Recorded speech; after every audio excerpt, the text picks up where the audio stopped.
Public Administration and Constitutional Affairs Committee.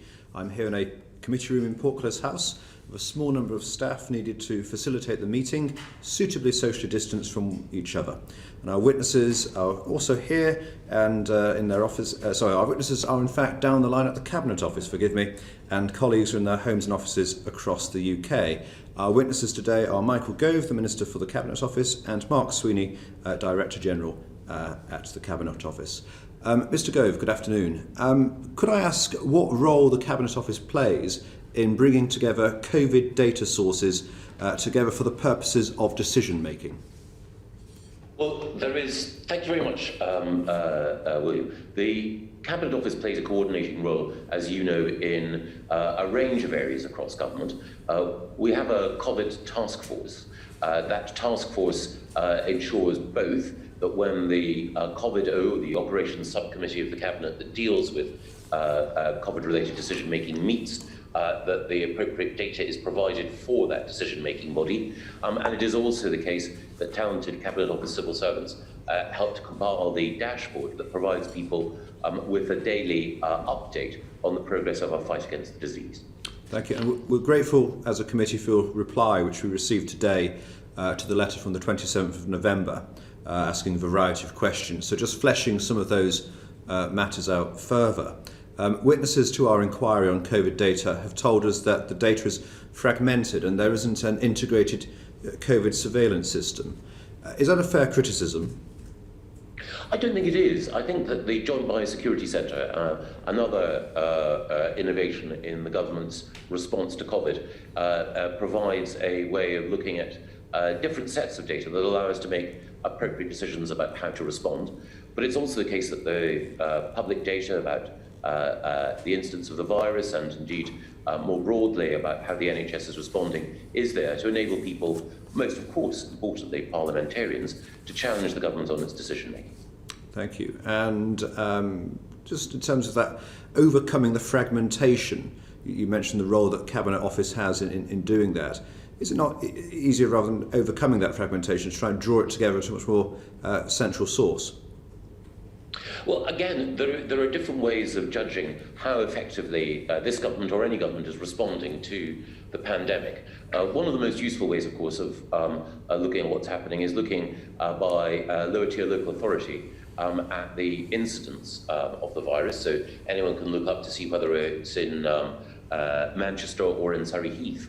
Exactly what the current instance is, and that of course informs all sorts of judgments made not just by the NHS locally, but also of course by government when it comes to questions about tiers and restrictions. But it's also the case that data is published by the ONS, data is published by the NHS, and at different times people will see patterns in that data, signals amidst the broader noise, which will enable them to make judgments about whether or not the right response is being delivered.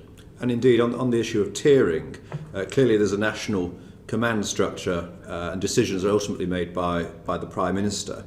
Is this decision-making disconnected from the data?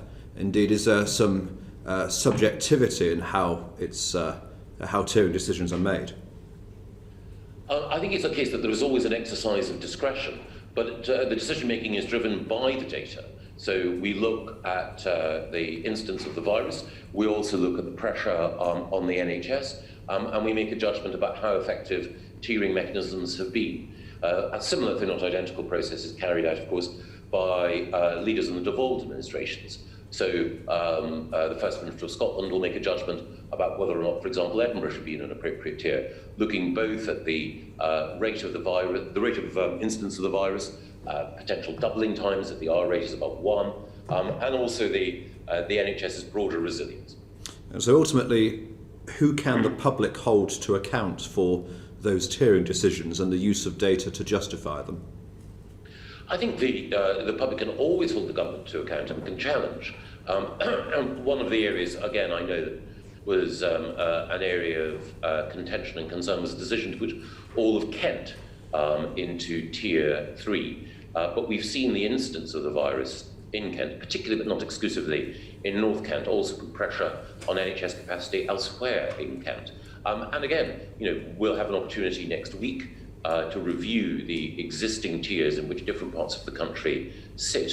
But there is, and I think there was in Parliament, a well-informed and thoughtful debate about where the government had drawn the line.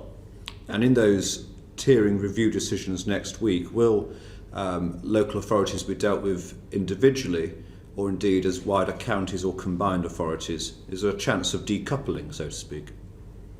Yes, and I think the point was well made in another select committee hearing by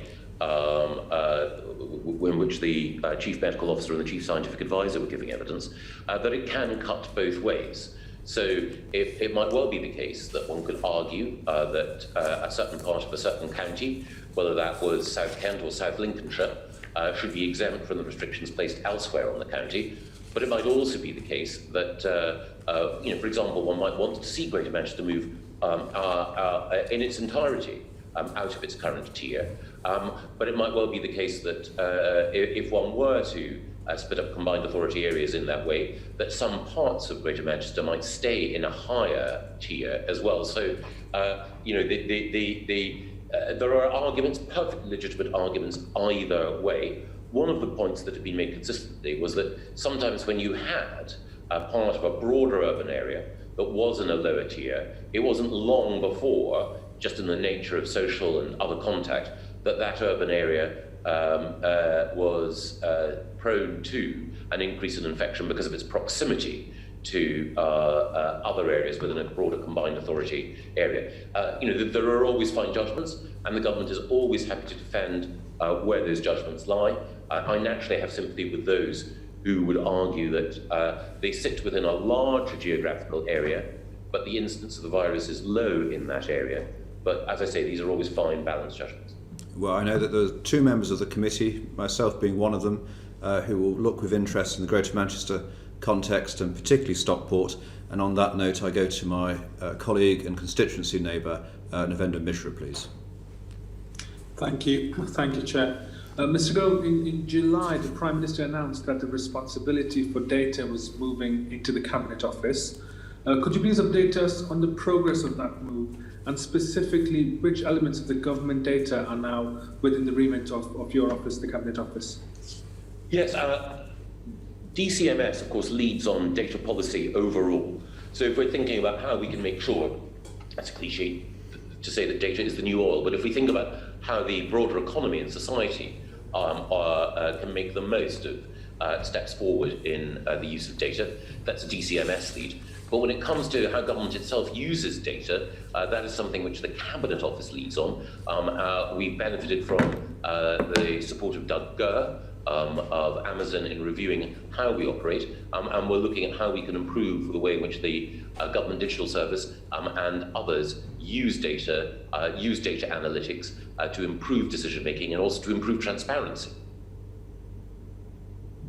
Thank you. And this recent change, how has this change impacted the data-led response to the current pandemic? Well, again, I think that it's helped in that there's a clear understanding that the Cabinet Office has a role in making sure that we can cross-reference data from different sources, from the NHS, from DHSC and others, in order to try to provide as comprehensive a picture as possible about how government is responding to the disease, but also how other partners, including local government, can play a role as well.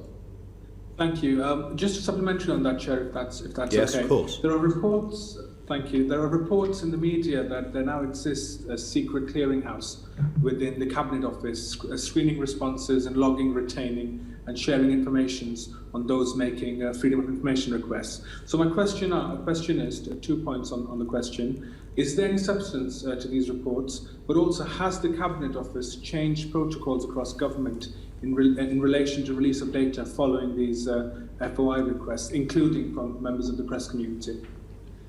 Well, as a former journalist myself, I recognise the importance of a fair and consistent approach towards freedom of information requests, and that's exactly what we have. There's been some highly coloured reporting of this, but the truth is that the Cabinet Office does have a role in making sure that we apply consistency in our response to freedom of information requests. But the idea that there is a secret clearinghouse or any sort of blacklist is, I'm afraid, not, well, actually, I'm glad it's not correct. And it is the case that when we look at all freedom of information requests, they're applicant blind. So whether or not it's a freelance journalist, someone working for an established title, or a concerned citizen, all freedom of information requests are treated in exactly the same way. So the suggestion that the government's been acting unlawfully when it comes to freedom of information requests or other data sharing activities, would that be a fair comment, or would that be not correct?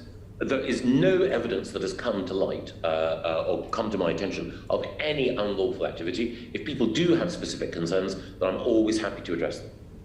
Thank you, Mr. Gove. Thank you, Chair. Thank you. Rachel Hopkins, please. So I beg your pardon, Ronnie. Ronnie Cowan is coming in. Forgive me, Ronnie.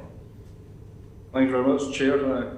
It's actually a supplementary to the supplementary there, because there's been, when I read this, that the Cabinet Office was taking control of the data, and therefore it raised my concern, because the Cabinet Office has not got a great history of handling FOIs very wisely. And we're going back to, I think the best example I can think of is the infected blood inquiry, where NHS patients were infected with HIV. And Jason Evans' father died as a result of this. He put an FOI into the Treasury. The Treasury were happy to answer it, but it got passed into, you don't want to call it a clearinghouse, but it got passed into the Cabinet Office. There was a 5-month delay before he got his answer. So if you don't want to call it a clearinghouse, there's something happening within the Cabinet Office where decisions are being made about whether or not FOIs have been answered and how promptly they've been answered. Is that given a situation through COVID-19 inquiries as well? No. So why was that a problem with the infected bloods? Well, again, the point I made earlier is that the Cabinet Office is there to ensure a consistency in the treatment of freedom of information applications, but these decisions don't go anywhere near ministers. So who's making the decision as to whether or not an FOI gets answered? It is the case that obviously there are different officials in different government departments that receive freedom of information requests, and then the Cabinet Office is responsible for making sure that there is a consistent response. So why is the Treasury not answering its own FOIs? Well, the Treasury will have access to information about its operation, as all government departments will, but we simply ensure that there is a consistent approach across government. So you dispute the fact that Cabinet Office and Clearinghouse have actively discouraged the release of sensitive information? I think the Cabinet Office and all government departments will want to make sure that in answering freedom of information requests, we provide the maximum amount of transparency. But of course, sometimes, as in responding to all freedom of information requests, we have to have appropriate consideration to any issues of confidentiality that might arise. So can you assure me going forward that if FOIs are raised around all the working practices associated with COVID-19, those FOIs will be responded to as accurately and as promptly as possible? Absolutely. Thank you very much. Thank you. Rachel Hopkins, please. The usual procedures around procurement were relaxed to manage the COVID-19 response. What steps were taken to manage the risk of doing this? You're absolutely right. We used well-established procedures, which exist in any emergency situation, in order to be able to procure, for example, PPE at speed. Regulation 32.2.c of the Public Contracts Regulations, which of course predates the pandemic, explicitly allows for emergency procedures, including direct award. But of course, what we always seek to do is to make sure that even though we can accelerate the acquisition of the products that we need in an emergency to keep people safe, we do so in a way that's consistent with good procurement practice. Just following on from that then, there was, example of where someone was awarded Clandboy over about £108 million worth of contract was given to this confectionery wholesaler 2 months before they received a risk rating of red. That's not really acceptable, is it? Well, we'll look at each individual case, but I think it's important to recognise that of the PPE that was procured during the pandemic and procured at speed, 99.5% of it was absolutely, what was required, and it was all procured, as I say, in a way which ensured that at no stage did anyone on the NHS front line, even though, times were very, very difficult. At no point were we in a situation where we ran out of PPE. It's true to say that there was a situation where some PPE just wasn't fit for purpose. For example, pest fix, 25 million FFP2 masks, total of £59 million. We don't know whether they can be used. So I think there are questions around this, but I'll move on to my next one around the procurement of PPE. There was the establishment of the high priority lane to process offers of PPE from firms with contacts in government or parliament. But how were conflicts of interest managed? Well, I think it's important to recognise that no matter where any request or offer of support came from, every offer of PPE went through the same 8-step technical and commercial assurance process, including quality checks, price controls, and other due diligence. And of course, I think it's fair to say that many of the requests for close attention to offers of support came from members of parliament across the political spectrum. And indeed, my own opposite number, Rachel Reeves, wrote me a helpful letter in which she outlined some companies that she felt were experiencing frustration and not having their kind offers of support looked at sufficiently quickly. And we did look quickly at Rachel's request. And while there were a number of firms that were capable of providing support, there were also one or two whose experience or capacity to provide the support required was perhaps not all that it might be. I appreciate your frankness there. And I hope you will have feedback from the minister who spoke at the Westminster Hall debate earlier this week, to also hear from members such as the member for Hull and Hessel, Emma Hardy, who also was just flabbergasted why one of the most long-standing producers of PPE just wasn't taken up to produce PPE, and yet others, such as a couple I've mentioned, were with no history. I still think, what are the safeguards now in any further procurement, because there really are some questions around the whole process. Yes, and I'm glad that you mentioned the Westminster Hall debate that occurred yesterday, because I think the Cabinet Office Minister who responded, Parliamentary Under Secretary Julia Lopez, responded with great authority on this question and put to bed a number of the concerns. I can understand why these concerns have been raised, that people had made, but which were fundamentally misplaced. The high priority lane received 493 offers, but only 47 of those were taken forward. So 90% were rejected. And it is the case that there were a number of companies, some with a high public profile, that had their offers rejected. The government can't go into the details of why they were rejected, because of course, the commercial confidence of those negotiations has to be respected. But it's also the case that there were some companies which didn't have a prior strong track record in certain areas, who had the connections with those who were supplying in other countries or the lines of credit that enabled them to be nimble and effective procurers of the goods that we needed. But we're very, very happy to have every contract analysed. And as I say, the overwhelming majority, 99.5% of all PPE that we paid for was effective and helped keep those at the front line safe.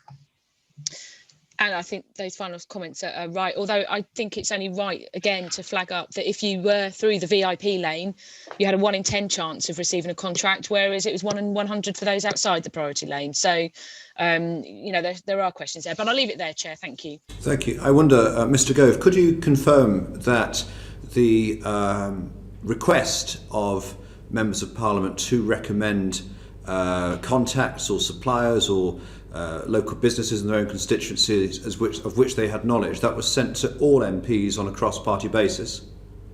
It was indeed, and the whole point was that there are many Labour MPs who will, and indeed Liberal Democrat or Scottish National or others, who will have good businesses in their constituency, and it is a absolute right of members of Parliament to stand up for businesses in their constituency and to make sure that ministers buck their act up. And the whole point about the approach that we were taking was to make sure that offers of PPE could be followed up as rapidly as possible. And as I mentioned, my opposite number wrote me a helpful letter setting out some companies that she felt it was an absolute priority for us to look at. And as I pointed out, one or two of those companies were not best placed to help us, but the letter was nevertheless an honest and sincere effort to help us in a national crisis. Tom Randall, please. Thank you, Chairman. Mr. Gove, an independent review of Cabinet Office Communication Services contracts is underway. Could you tell me why this has been deemed necessary? Sorry, Tom, I missed the first part of your question. A major review of... I'm so sorry. An independent review of Cabinet Office Communication Services contracts is underway. Could you tell me why this has been deemed necessary? Well, if you're referring to the particular challenges that we faced during the course of the pandemic, I think it is the case that we asked the non-executive director of another government department to look at that in order to provide assurance. And that report, the Boardman report, is now published. So parliamentary colleagues and others can look at the recommendations that were made. And it reflects, I think, on the point that Rachel made. We were operating at speed. We operated in a way which I believe was rigorous, but there is always, always, always room for improvement. Thank you. And just moving on to, apologies. Looking on to sort of a broader question of sort of proprietary and ethics. Are codes of conduct binding on the conduct of those to whom they apply? It depends on who is the eventual arbiter, but codes of conduct are there to guide how civil servants, special advisors, and in the case of the Ministerial Code, ministers should operate. In the case of the Ministerial Code, of course, it's the Prime Minister who is the ultimate arbiter. But the Ministerial Code and the other codes of conduct are there in order to ensure that that everyone who works in government operates in an appropriate way. Thank you. Thank you, Chairman. So, just before I go back to my colleague Navindra, that doesn't seem that they're worth the paper they're written on then, if it depends on who arbitrates in making a judgment, though? Well, ultimately, there has to be an arbiter. And the Prime Minister is responsible for the composition of the government. He makes recommendations, obviously, to the Queen about those who should be in Her Majesty's government. And that is a well-understood constitutional principle. And the Ministerial Code is there in order to guide ministers to show what is and is not appropriate conduct. But ultimately, there has to be an arbiter, and that arbiter should be someone who is democratically accountable, as the Prime Minister is. Thank you for that. Navindra Mishra, please. Thank you, Chair. Mr. Gove, would you expect a civil servant who was found to have broken the Civil Service Code of Conduct, would you expect this person to be sacked? It all depends on the specific circumstances. So again, one of the things about the administration of justice or the policing of any code is that we need to look at the individual circumstances, and obviously the appropriate process of investigation and then judgment would be one that I would hope would be both rigorous about the facts, but also, I think, wise and judicious in any decision about what consequences might follow. So what about charges of harassment or bullying? What would that entail? Would you expect someone to be found guilty of that, a civil servant? Would you expect them to be sacked? I think a proper investigation. I think it's always difficult to look at any case in the abstract, and I think it's vital that the facts are assembled, vital that an investigation is rigorous, but also important that at the end of that investigation we look at the conduct of any individual. And again, it's impossible without looking at the specifics of any case to know what the appropriate response might be. Now, I take your point, but if a full, fair and transparent investigation has taken place, and a civil servant has been found guilty of harassment and or bullying, sorry to push on this, but would you expect that to be sacked? Well, again, I think it's impossible without knowing precisely what the individual had done. And we take harassment and bullying incredibly seriously. And it's important that everyone in government should behave with respect to all of their colleagues. But I would always want to see the specifics of any case. When I was a young reporter, I was always told that you could only ever judge whether or not a judgment in court was right if you'd sat through all the evidence and you had an opportunity to see how the judge made or the jury made their decision. So I think it's important in this case to recognise that we need to be in possession of all of the information in any individual case. General rules are very helpful as a guide to conduct, but the specifics of any case matter hugely. Thank you, Mr. Gove. My final question is, could you tell the committee about steps that are being taken to monitor the number of grievances brought forward by civil servants following allegations, such allegations as bullying, harassment, both within the Cabinet Office itself, but also broadly across the different various government departments, please? Yes, and it's vital that we do so. I know that friends and colleagues in the trade union movement, Mark Sawatka and others, are anxious to ensure that we in the Cabinet Office and in other government departments take any instance of the poor treatment of our colleagues seriously, and I certainly do. I think it is absolutely vital that government is an exemplar when it comes to making sure that people who are living with disabilities, people who have protected characteristics under the Equalities Act have their rights protected, and more broadly, that everyone who works for government, who's made a commitment to public service, is treated with respect. I think that should be unambiguous and total. I appreciate that, Mr. Gove, but you haven't addressed the point about tangible steps being taken to monitor these allegations brought forward by civil servants within your department, the Cabinet Office, and more broadly, the various government departments. Well, I know that you had my colleague Alex Chisholm, the Permanent Secretary and Chief Operating Officer of the Civil Service, in front of you. Alex, along with other Permanent Secretaries, leads work in order to ensure that we monitor how staff are treated. There are regular surveys, generally, of course, of how the civil service feels about the working environment in which individuals operate. But it is also the case that if there are any specific concerns, then they are investigated, they are monitored, and if sufficiently serious, then appropriate action is taken. Thank you. Thank you, Mr. Gove. Thank you, Chair. Karen, please. Yeah, Mr. Gove, there's a range of sanctions available for breaches of MP's code of conduct. Lord Evans, the chair of the Committee on Standards in Public Life, told this committee recently that he thought that a range of sanctions should also be available for breaches of ministerial code. Do you agree, or is it resignation or dismissal? I think that's a matter for the Prime Minister. Why? Enlighten me. Because he's the man who's, or woman, who's in charge of the ministerial code. I think you'll find he's a man. Well, we're fortunate in that the Conservative Party have had 2 female prime ministers. But the point I would make, the serious point I would make, is that it's for the Prime Minister to decide on the ministerial code. Entirely his judgment. That's my view, yes. Does that not leave it open to, I'm nothing personal here, but does that not leave that open to abuse of one person that's got entire control over the ministerial code? No, I think that the Prime Minister is democratically accountable.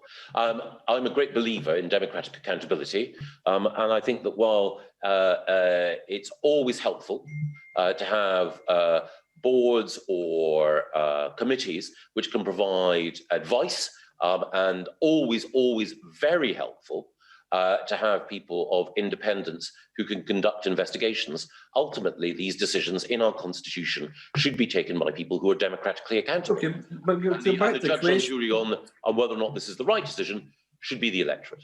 Okay, but go back to the question then. To say there's only sanctions that can be taken under ministerial code is if someone's dismissed or resigned. You've not got any opinion on that? I think it's the Prime Minister. It should be the Prime Minister's decision. I'm asking your opinion. That is my opinion. I think the Prime Minister should decide.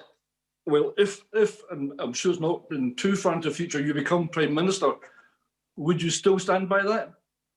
Mercifully, there's a zero chance of that happening. I'd like to agree. I think we could probably both agree that's a good thing, Ronnie. Thank you. Sorry, Chair. Try again. David Jones, please. Thank you, Chairman. Sir Alex Allen, as you know, has resigned as the Prime Minister's advisor on ministerial standards. Has the process for recruiting his successor been opened yet? No, Mark, has it been opened? I believe it is underway, yes. Yes. And is it an open competition? I believe so. I think it will be a process that will be overseen by the Civil Service Commission. Well, it's not within the code for public appointments, so I think it's a personal appointment of the Prime Minister. Oh, forgive me. Personal appointment of the Prime Minister. So it isn't within the Code for Public Appointments? That's right. Has that always been the case? Yes, it has. Okay. Thank you very much. Thank you. I think, David, we'll stick with you for a further question, I believe. We're jumping ahead slightly onto the public value framework, if we may, David Jones. Yes, indeed. Thank you, Chairman. The recent spending review has seen departments reporting against the Treasury's public value framework. How does this impact on the system of single departmental plans? Well, the single departmental plans, which were a feature of the coalition government, are evolving. One of the things we want to do is to make sure that government departments are clear about what their priorities are, and that we also publish metrics so that people can see their performance against those priorities. Single departmental plans have been a very useful tool, but I think it's also right that we should know what the clear top priorities of every government department are, so that we can ensure that there is focus, particularly on delivering the manifesto pledges that the government has. Forgive me, the public value framework establishes targets for individual departments, whereas the single departmental framework, single departmental plans sets out goals. In the case of the Cabinet Office, they are similar, but they are slightly different too. Is that the cause of any confusion in any way? It's a refinement, and I think it's important that, for example, one of the things that has changed over time is that the Cabinet Office has assumed additional responsibilities during the course of the COVID crisis, and I think it's important that we should be held to account for those. And also the Cabinet Office has some additional responsibilities that relate to making sure that our relationship with the devolved administrations works well, and I think it's only right that that should be reflected appropriately too. Are there any processes in place to ensure consistency between the single departmental plans on the one hand and the public value framework on the other? Yes, there is work between the Cabinet Office and the Treasury, and we have a joint Cabinet Office Treasury Minister, Lord Agnew. So working with the Chief Secretary of the Treasury, Lord Agnew, and indeed at an official level, Alex Chisholm, the Permanent Secretary, Tom Scholar, the Permanent Secretary in the Treasury, and of course the number 10 team work to agree what the priority should be and what appropriate metrics might be. So does that obviate any suggestion that there might be confused priorities? Well, there's always a risk that if you have a set of priorities, that you require additional political leadership in order to make it clear what at any given time is the top priority and what are other areas of very important focus, and then those issues which, while important, are lower priority. And the whole aim of the approach from the spending review is to focus attention on those things which are truly top priority in the context, in particular, of delivering on manifesto promises.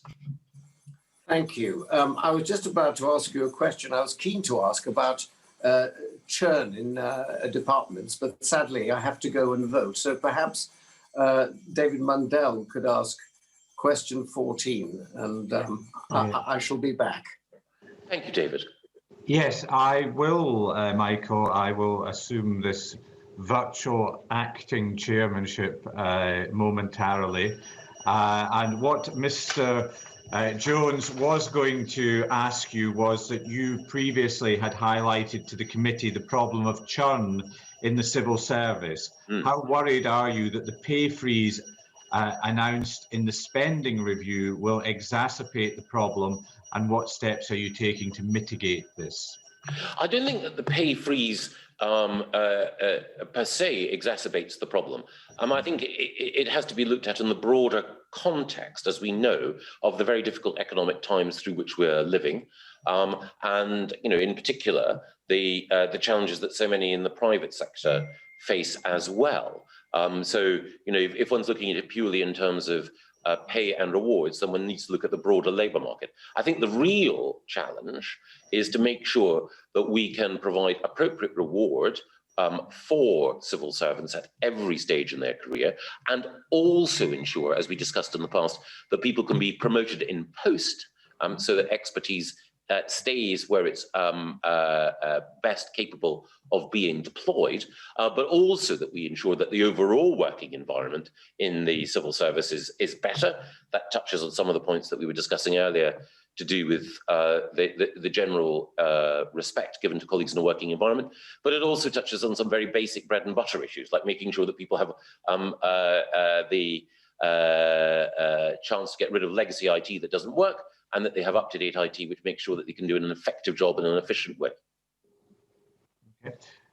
Lloyd, I think you have question 15, which is the next question. So I was going to suggest that you asked question 15 and 17, and the chair, when he returns, can ask question 16. Exactly. I think that's what the plan was. Look, I just want to come in on the churn issue before I get to 15.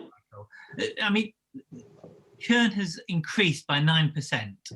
In the civil service. Are you really saying that it's because IT wasn't updated and the general job market has increased churn? Is that the real reasons that it is increased by 9%? Because it would seem to me more likely that pay has been frozen and there's been a real pay cut by £2,000 in that period. That is. Has there been any research on the analysis of why people are leaving in larger numbers? Well, it is, like so many phenomena, multifactorial. I think that you probably wouldn't be surprised how often problems with the IT, which colleagues have to work, is raised as a frustration. But I don't think it's a reason why people will. With IT have been over many governments, and you're telling me gets IT right, do they? Yes. But no, I think there are many reasons, and I suppose the point I was making to David is that we're entering tough economic times, and I don't want to make sort of any generalizations, but I think it's particularly tough for many in the private sector. So if we're looking at pay overall in terms of recruitment and retention, I think we need to look at the broader economic picture. But prior, of course, to COVID, you're quite right to say that there was a level of churn, and I'm very, very interested in the reasons why people have left the civil service and also why people have moved from the civil service. And we're doing our very best to ascertain what those reasons are in order to make sure that we can continue to retain many brilliant people and also attract good people as well. Exactly. I mean, and pay will be one of those factors. I mean, 1 in 5 at HMRC are paid at the minimum wage, so you can't get lower paid in the private sector than 1 in 5 of our colleagues. This is the agency that is included in enforcing the minimum wage, and the people are being paid it themselves, so they see the real impact of it. I want to move on to civil service reform. In September, you told us that civil service reform, a change in something, and change in how the civil service work is something you want to do with the civil service and not to the civil service. So 2 points on that. The first one, I wonder if you can answer, has that been made harder since the Prime Minister has dismissed the findings around bullying and behaviour by ministers? I haven't observed the work that I do with civil servants and the work that we're doing to improve how all of government operates being affected by that at all. Okay. So there's been no morale change, despite resignations, there's been no overall morale change on that issue? Not in any of the working relationships that I've borne witness to. And again, has the Cabinet Office sought to ask staff about that? Well, we certainly survey staff regularly across departments and across government on their feelings about how effectively the departments operate and how well managed and led they are. And I take very seriously any concerns that are raised. I want to make sure that everyone who works in public service recognises that we value the extra mile that they go to for our fellow citizens. You know, the lecture I gave, which was called The Privilege of Public Service, you know, all sorts of things that can be picked apart, but my central argument was that there is an extra level of dignity and respect due to those who dedicate their life to public service, not just civil servants, of course, but, you know, people at the front line in the NHS and in the blue light services and so on. I mean, if we're going to talk about dignity and respect and pay, of course, for civil servants, and your commitment to really reform the civil service to make it more efficient, which I think we all welcome, is there not a case to end the farcical situation whereby there are 200 separate bargaining units resulting in anomalous and inconsistent rates of pay, terms and conditions, management structures, even complaint structures in each different department, and return to a system of national collective bargaining or a nationally set wages within certain parameters, and therefore to mean that departments can focus on what they're meant to be doing and not on HR negotiations every 5 minutes? I think you make a very, very good point. I think it is the case that trying to tackle some of the balkanisation of the process of pay, reward, recruitment, and so on, creating what's been called in a vogue phrase one civil service, I think it's a very, very good thing. I think we also have to recognise that one will naturally want to pay more for certain roles in certain locations. So, you know, exactly. In which case, we're not arguing at all, we're agreeing. But we have a kind of national pay structure for teachers and for other kind of professions, and so we should be able to try and manage to do so. And I think the union's very keen and on board with that, and I hope discussions are progressing rather than being said. Now, finally, you're one of the loudest critics, but also champions of the civil service in government. What do you think the impact of Dominic Cummings in terms of the government civil service reform agenda had? Did it kind of make civil servants feel that they wanted to engage with you on that reform agenda, or did it make them not? Well, I can't speak for everyone, but I think the case was best made by Sir Mark Sedwill when he appeared in front of the committee. And Sir Mark said that, well, he wouldn't necessarily have expressed himself quite in the way that Dominic had, that many of Dominic's commentaries about how government overall could improve were ones with which he had more than a measure of sympathy. And I think it's also fair to say that while Dominic was critical of how government operated, he saved his strongest criticisms for politicians, not for civil servants. And as you know, having worked alongside Dominic in the Department for Education, while he's not everyone's cup of tea, it was the case that I saw that he had a very good relationship with lots of civil servants, which reflected their shared sense of mission. So, you know, as I say, not everyone will necessarily have approved of everything that he said, but anyway, I'm a fan. You're a fan of some of the stuff that he said around the civil service. Do you not think? I'm a fan of Dominic overall. Again, one of the things is that I've had one or two disagreements with him over the years, but an awful lot of nonsense has been written about him, and you know, I like him and I like his candour. Look, I think that's a useful thing to say. I wonder how that will reflect on colleagues who find his candour difficult. You know, kind of, and sometimes we have to moderate how we talk to each other, even if that's what we to reflect their sensibilities as well, if that makes sense. And I think it makes perfect sense. I think that's very fair. Yeah. Look, I'm in committee at the moment. Yes, we are in committee. David Mandel, I wonder, back to you, shall I do, the chair was meant to do 16. Do you want me to? I think you should ask question 16, Lloyd, because it looks as if there's 3 votes and so the chair may not return imminently. And Mr. Gove referenced the item in that question, so you could follow through, and then I'll proceed with the set of questions that myself and Ronnie were due to ask. Perfect. So sorry about that, Michael. I didn't want to pinch William's question if he was going to come back. Look, the question that the chairperson was going to ask was, in September you told us that you've been working to plan to flesh out the bones of your lecture that you mentioned. When will we be able to see that?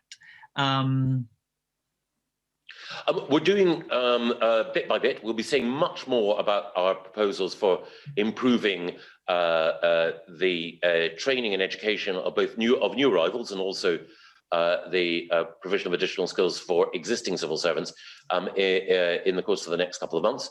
And we'll also be saying more about Places for Growth, which is the sort of catch-all name that we've given to the relocation of significant roles and parts of government outside London. And we're also, I hope, going to be publishing a short but helpful overview paper in the new year. Has Lord Maud completed his review? Yes, he has. And what we want to do is to publish Lord Maud's work alongside Doug Gurr's work that I referenced earlier. But one of the things we want to do is to do that at a point when we can explain exactly which bits of it we're accepting and which bits we're not. I mean, it was originally commissioned, you know, as a what's the word?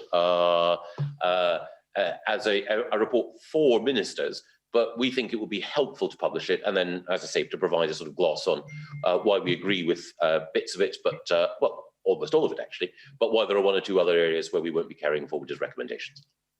Fantastic. Thank you, Mr. Gove. Thank you.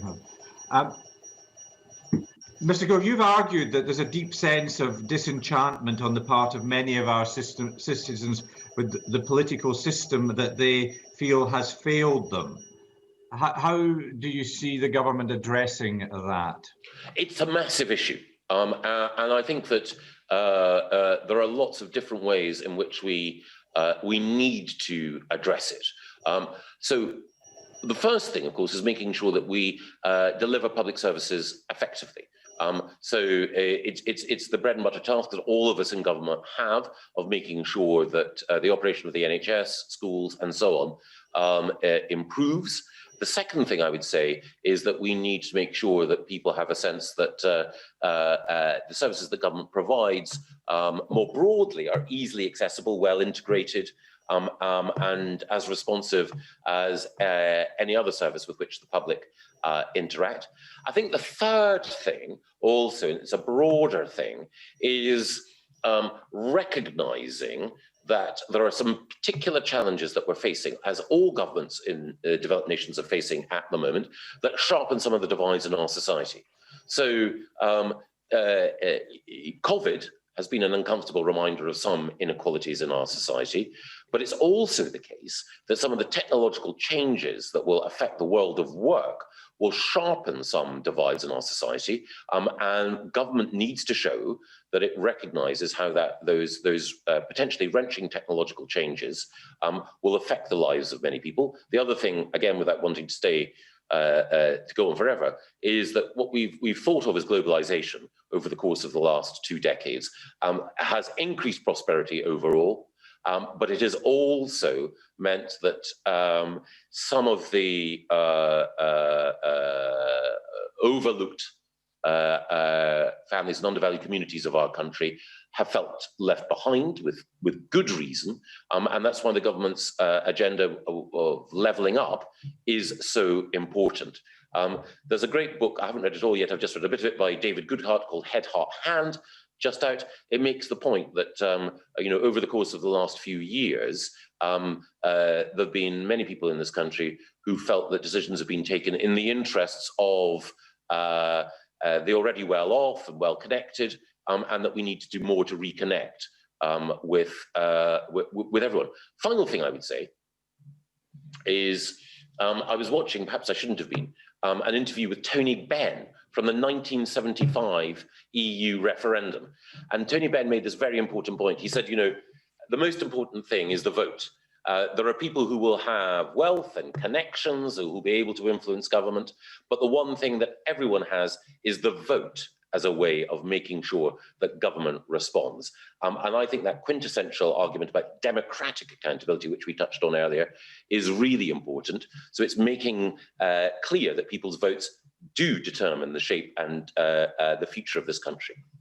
And do those answers imply, though, that you think that the current constitutional arrangements in the UK are fit for purpose and they are not a major part of the disenchantment?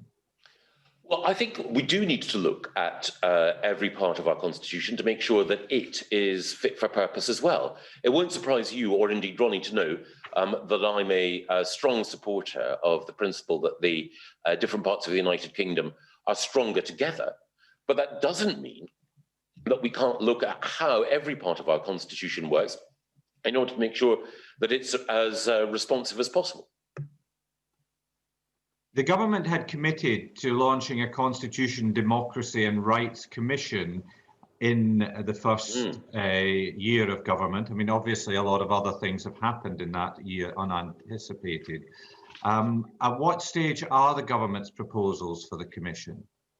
We're eating the elephant in chunks. So it is the case that we've put forward some proposals for looking at how judicial review operates. We're going to be saying more. I think the Lord Chancellor has said a bit about how we can make sure that the Human Rights Act works even more effectively. And I hope that either I or the Prime Minister will be saying a wee bit more early in the new year about some other ways in which we can modernise the Constitution. But are we likely to hear from either you or the Prime Minister or others that a commission is being set up and what its scope is going to be? What I think we will see are different bits of activity, all of which come together. And so, as I say, it will be bit by bit by bit that we'll attempt to tackle all of these issues for reasons that I think most people will completely understand. The constitution, the system of government in this country depends on lots of different component parts, and it requires some thoughtful specialist care in each of those. So there are people who are, for example, very expert in helping us to refine how judicial review works, but there are also going to be people who, when it comes to looking at the relationship between central and local government, who will have expertise to bring to bear there. I think some people thought or interpreted the idea as a sort of new royal commission with 8 to 12 wise men and women looking at all of these issues. In fact, it's going to be a sort of a set of specialist groups looking at each part of it coming together. Yes, I think the Lord Chancellor described this as a royal variety performance in his evidence to us. But just to confirm, because I think you have said it, but so we should not anticipate an all-encompassing commission. It's not easy. Exactly, it's not the intention to have a sort of Kilbrandon 2 or something like that. It is the intent to have, exactly as the Lord Chancellor put it better than I did, a set of different talents coming together, looking at different parts of the whole picture. Okay. Now, sorry, carry on. No, you carry on. We're here to hear you. No. I was just going to say, I have another meeting afterwards, which is why we had to constrain time. But because of the voting and because it's disrupted things, I think I may get a kick under the table, but I think we can extend for another 10 minutes. In fairness, if you'd like to run until 3:10, I think we can do that. Well, on behalf of the chair, I shall accept that offer and press ahead with the next issue, which relates to the commitments that you've given when I previously asked you about the publication of the Dunlop review, and you said that it would be before the internal market bill received royal assent. Obviously, that bill is ongoing at the moment. Do you have a clearer idea now of a publication date? What I'd like to do is to publish it alongside the conclusion of the intergovernmental review. The as you'll know, David, and I think most people on the committee will know, for some time we've been looking, and this is part of the broader sort of constitutional renovation work, at how we can improve the way in which the UK government works with all the administrations in the UK. We've made good progress there, and part of what Lord Dunlop was arguing for was a systematic overhaul of how we did that. What I'd really like to do is to publish Andrew's report alongside the conclusion of our work there, but that depends on me being able to reassure the governments and the devolved administrations that we've got a seaworthy set of arrangements. But one of the things that we can reflect on is whether or not it's better, if we can't get that perfect agreement before the end of the year, to publish Andrew's report to explain what we've done so far, and also to explain the ongoing work that we're undertaking in order to complete and finish all of his recommendations. Well, obviously only speaking for myself, but I mean, I think the scenario you set out is the optimum one of publicising his report along with the IGR. But if you are not able to do that, then I think it would be very helpful that you were able to publish his report before the end of the year, so that it can be looked at in a reflective way before, for example, within the Scottish scenario, and indeed the Welsh scenario as well, that we end up in an electoral mode, which may not allow for the sort of reflection that's required. I completely understood. You've also, so I think that has concluded the issues I wanted to raise. I think the chairman maybe had said at the start, but I wanted to be clear that there is a proposal that once the Dunlop report had been published, and indeed the intergovernmental review, if that is possible, that this committee, the Scottish Affairs Committee, Welsh Affairs Committee and the Northern Ireland Affairs Committee would come together in some form, and would hope that you would be able to appear before that joint committee to discuss the issues raised. The more that Scotland, Wales, Northern Ireland and Westminster work closely together, the happier I am. Indeed, and me too. But here is someone who may not be so happy in that regard, but will, I'm sure, ask constructively the questions that have been assigned to him. Probably the worst introduction ever. But I do have a serious question in this, because the Dunlop review has been sitting locked away somewhere for some considerable time. I know members of this committee are allowed to go and read it if they wish to do so. Obviously, they can't write things down, they can't take photographs, the usual caveats. Well, I'm up here in Scotland, I can't travel to London. I can't travel to my constituency right now, so I can't get access to that report. Fortunately, I've got members of this committee who can do this. I'd like to do it myself. But as far as I know, the Scottish Affairs Select Committee don't have access to the Dunlop review either. Is that a situation? And if so, can you justify that? Well, my understanding is that we are giving Select Committee chairs an opportunity to read the report. I think that's the case. If it's the case that there's any Select Committee chair who hasn't had that chance, then I'll get back to you. You'll get back. Thank you. Yeah, no, absolutely. Yeah. The thing I would say is that it's not the case that the Dunlop report is like the second Mrs. Rochester or second whatever. Anyway, it's not being kept in the attic because we're embarrassed by it. It's a great report, but what we wanted to do, and I hope I mentioned this in reflection with David, is that we want to, as well as the recipe, we want to have the cake alongside. Well, so, enough. We want in proper Nigella fashion to show that we've baked the cake that we've been asked to. Right now we're starving. Right now we're starving. So I don't want the icing. I don't want the cherry and top. I just want the cake, if that's at all possible. Well, I'm absolutely, and Ronnie, there's nothing I would like more than to make sure that we can share a Christmas cake together. If you can make it available to the chair of the Scottish Affairs Select Committee, that would be great. But also, if you can maybe take into consideration the fact that if it's physically locked away somewhere in London, there are people who should be getting access to it who currently cannot get access to it.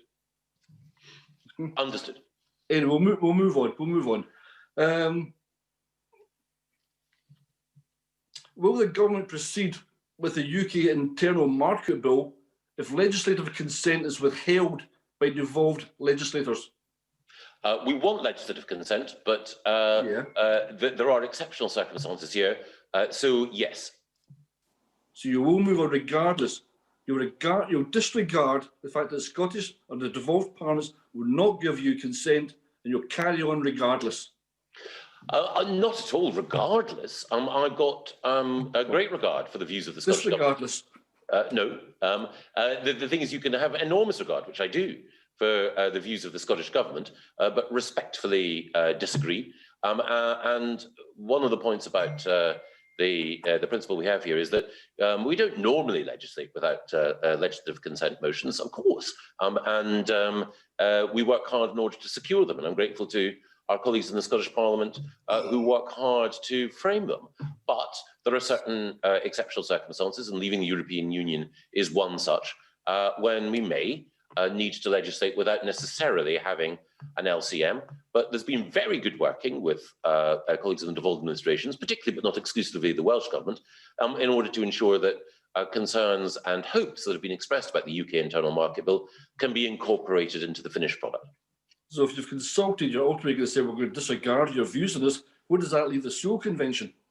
Well, the whole point about the Sewell Convention is A, it's a convention, and B, it says that the UK government won't normally legislate without LCM. That it doesn't say the UK government should never legislate without an LCM. The whole point about the Sewell Convention is that sometimes it envisages circumstances in which the UK government will inevitably legislate without an LCM, but that should be by exception.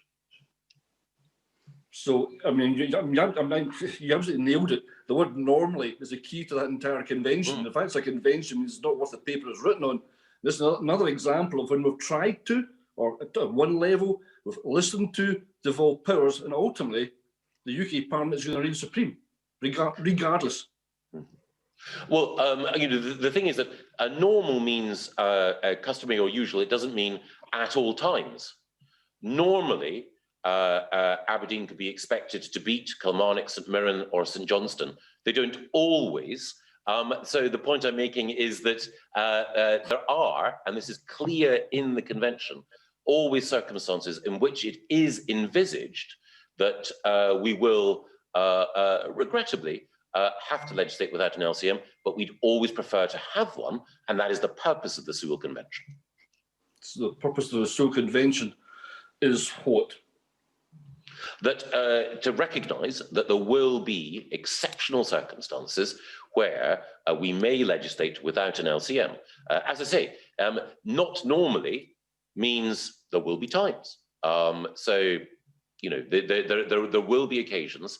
If the Sewell Convention said the UK government can never legislate without an LCM, then it would be a different convention. But these are extraordinary times. I don't have to remind you that you're making my point for me. I'm just going to finish. These are extraordinary times because the people of Scotland voted to remain in the EU. So surely their voice has to be listened to. Well, where to begin? The people of Scotland also voted to remain in the United Kingdom. We're not discussing that now. We're talking about you've got an MCM motion here, which you're going to won't wait for. You've talked to devolved powers. The devolved powers in Scotland represent the voice of the people of Scotland. The people of Scotland said we want to remain in the EU. Therefore, you would expect the Scottish government, the Scottish Parliament, to express concerns over that and want to be part of that discussion, but also to have a say in the outcome. And what you're saying is you don't have a say in the outcome. Oh, yes, absolutely. The Scottish Government does have a say in the outcome through the JMCEN and a number of other fora. And indeed, Scottish electors have a say in the outcome because they send superb members of Parliament, such as yourself, to Westminster. The point I would make is that one can't pick and choose referenda results. The people of Scotland had a referendum in which they voted to stay in the United Kingdom. This is about legislative consent. The people of the United Kingdom had a referendum in which they voted to leave the European Union. And encapsulated in that what you were saying is that the majority of the population, 62% of the population of Scotland who voted to remain, that gets superseded by a majority of people in England saying otherwise. No, I say that we operate as one United Kingdom.